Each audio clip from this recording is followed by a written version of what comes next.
Hello student, स्वागत है आप सभी का इंजीनियरिंग इलेक्ट्रिक हैम में।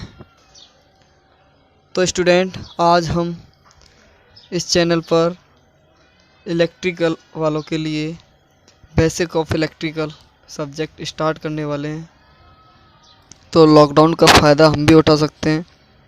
आप अगर हमारी क्लास को लेते हो तो आपको बहुत ही बेनिफिट होगा, ये मैं वादा करता हूँ। तो स्टूडेंट, आज बेसिक ऑफ इलेक्ट्रिकल में हम टॉपिक लेंगे सबसे पहले रेजिस्टेंस। रेजिस्टेंस क्या होता है?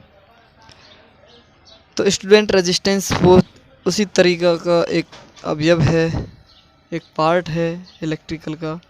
जिस प्रकार आपके किसी रास्ते में नदी या नाला होता है जो आपको रास्ते में चलने में रुकावट पैदा करता है, उसी तरह रेजिस्टेंस इलेक्ट्रिकल सर्किट में करंट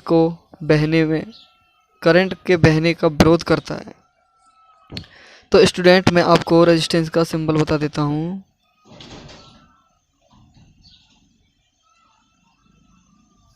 रेजिस्टेंस का सिंबल है स्टूडेंट ये टर्मिनल 1 है, ये टर्मिनल 2 और ये रेजिस्टेंस है।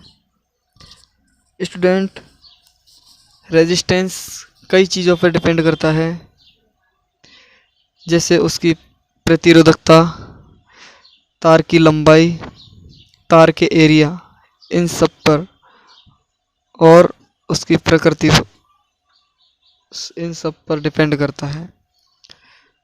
स्टूडेंट, रेजिस्टेंस का फॉर्मूला होता है R बराबर रो एल अपॉन ए ओम। रो इसमें रेजिस्टिविटी है,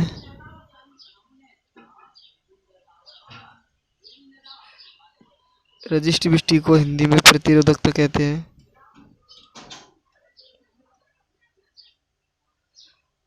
ओके स्टूडेंट, प्रतिरोध रजिस्टिविटी के डायरेक्टली प्रोपोर्शनल होता है। जिस प्रकार रजिस्टिविटी बढ़ती है तो प्रतिरोध भी बढ़ता है, रजिस्टिविटी घटती है तो प्रतिरोध भी घटता है। और रेजिस्टेंस तार की लंबाई पर भी डिपेंड करता है, डायरेक्ट प्रोपोर्शनल होता है रेजिस्टेंस तार की लंबाई के। जिस प्रकार तार की लंबाई बढ़ती है तो रेजिस्टेंस भी बढ़ता है, और तार की लंबाई घटती है तो रेजिस्टेंस भी घटता है। ये डायरेक्ट प्रोपोर्शनल होते हैं।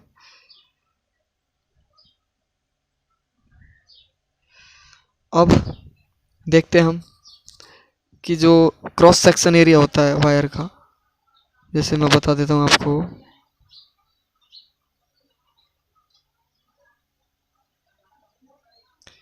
ये तार की लंबाई हो गई L, ये तार का क्रॉस सेक्शन एरिया हो गया A।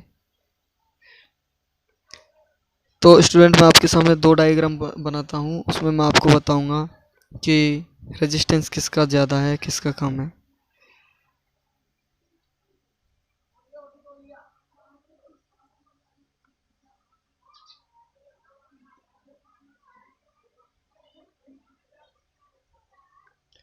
स्टूडेंट, इस वायर नंबर ए की लंबाई ज़्यादा है तो उसका क्रॉस सेक्शन एरिया कम है। वायर बी की लंबाई कम है तो उसका क्रॉस सेक्शन एरिया कम है। तो हमने फॉर्मूला देखा था R बराबर रो एल बाई ए। तो लंबाई ज़्यादा है, उसका रेजिस्टेंस ज़्यादा है, और रेजिस्टेंस ज़्यादा है तो उसका क्रॉस सेक्शन एरिया कम है। तो ये फॉलो करता है wire number 1 A. And R बराबर रो एल बाई ए, लंबाई कम है तो रेजिस्टेंस कम है तो क्रॉस सेक्शन एरिया ज़्यादा है। देखिए आपके सामने, ये क्रॉस सेक्शन एरिया ज़्यादा है, ये क्रॉस सेक्शन एरिया कम है। इसकी लंबाई कम है तो इसकी लंबाई ज़्यादा है। तो आपको मैंने ये बता दिया। उसके बाद दोस्तों, टेम्परेचर कोफिशिएंट रेजिस्टेंस का मिनिमम होना चाहिए। इसलिए रेजिस्टेंस टेम्परेचर पर बहुत ज़्यादा डिपेंड नहीं करता, डिपेंड तो करता है बट ज़्यादा डिपेंड नहीं करता है, क्योंकि टेम्परेचर कोफिशिएंट दो प्रकार का होता है, नेगेटिव टेम्परेचर कोफिशिएंट और पॉजिटिव टेम्परेचर कोफिशिएंट। स्टूडेंट, जो चालक होते हैं, चालक जिसमें धारा आसानी से बह सके, आसानी से फ्लो हो सके करंट, उसका होता है पॉजिटिव टेम्परेचर कोफिशिएंट। एंड जो कुचालक और अर्धचालक होते हैं उनका टेम्परेचर कोफिशिएंट नेगेटिव होता है। ओके, इसके बाद स्टूडेंट चलते हैं हम आगे, तो आपको दो तीन टेम्परेचर कोफिशिएंट की वैल्यू बता देते हैं। जैसे मैग्नीन का टेम्परेचर कोफिशिएंट को अल्फा नॉट से डिनोट करते हैं। तो मैग्नीन का टेम्परेचर कोफिशिएंट होता है 0.000015 पर डिग्री सेंटीग्रेड। एंड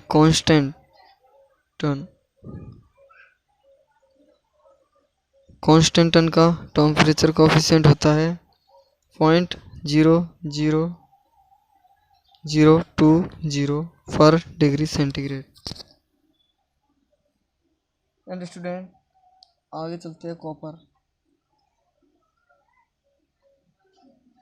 तो कॉपर का टेम्परेचर कोफिशिएंट होता है 0.0004 पर डिग्री सेंटीग्रेड।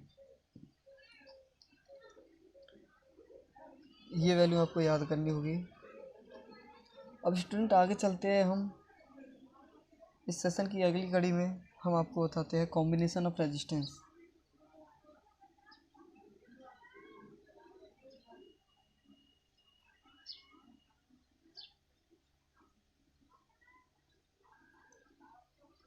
रेजिस्टेंस के कॉम्बिनेशन दो प्रकार से हम रेजिस्टेंस का कॉम्बिनेशन कर सकते हैं, उनको जोड़ सकते हैं दो प्रकार से। जैसे कि एक है सीरीज कॉम्बिनेशन,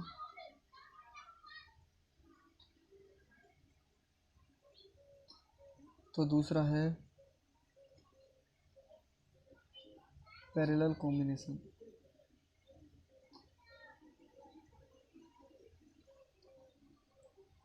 तो सीरीज कॉम्बिनेशन पर हम चलते हैं। पहले सीरीज कॉम्बिनेशन को ख़त्म कर लेते हैं। दोस्तों, सीरीज कॉम्बिनेशन में होता क्या है, रेजिस्टेंस इस प्रकार जुड़े होते हैं कि फर्स्ट रेजिस्टेंस का फर्स्ट और सेकंड, फर्स्ट और सेकंड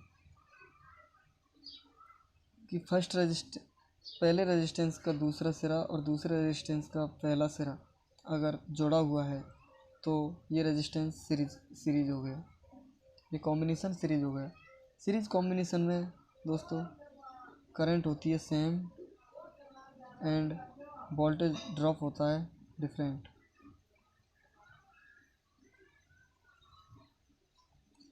टोटल वोल्टेज है इसका V, इसमें I की वैल्यू सेम, ये आप नोट करके रखिएगा अपने अपने नोट्स में। एंड वोल्टेज की वैल्यू डिफरेंट।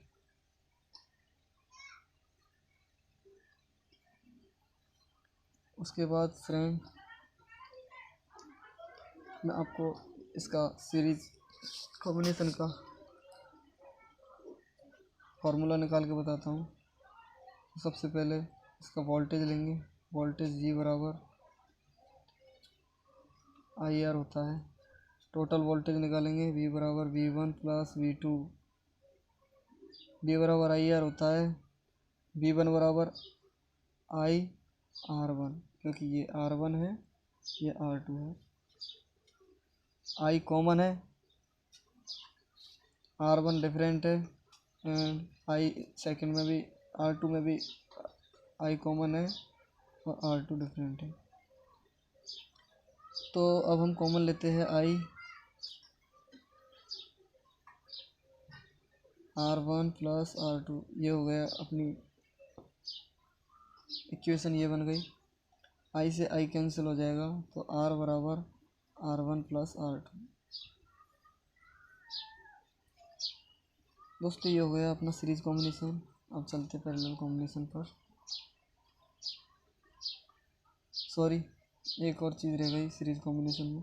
सीरीज कॉम्बिनेशन में अगर जैसे ये रेजिस्टेंस आर ओम का है, ये रेजिस्टेंस आर ओम का है, एक और भी और रेजिस्टेंस है, ये भी आर ओम का। अगर रेजिस्टेंस की वैल्यू सेम है तो इसमें हम डायरेक्टली एक फार्मूला लगा सकते हैं, आर बराबर आर एन। आर बराबर रेजिस्टेंस, एन बराबर number of resistance.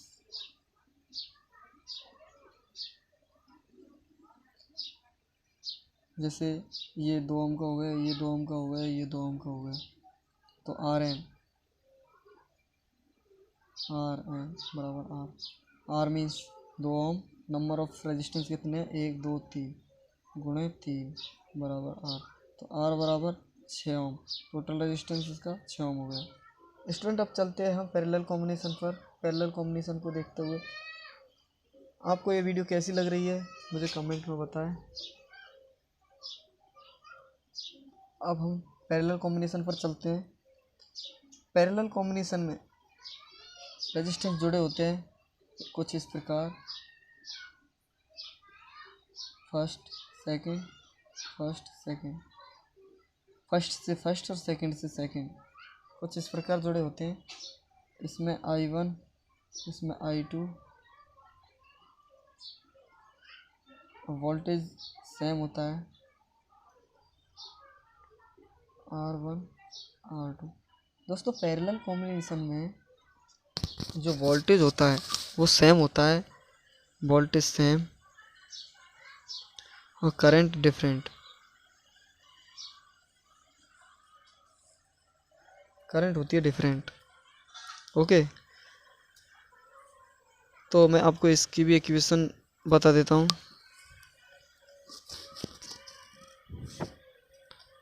Total current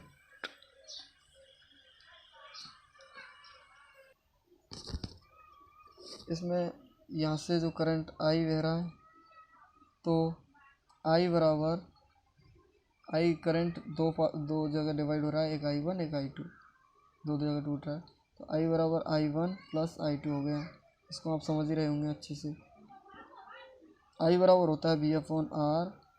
I1 बराबर V, वोल्टेज तो सेम ही है तो V/R1 प्लस सेकंड में वोल्टेज सेम है V/R2। वोल्टेज कॉमन लेते हैं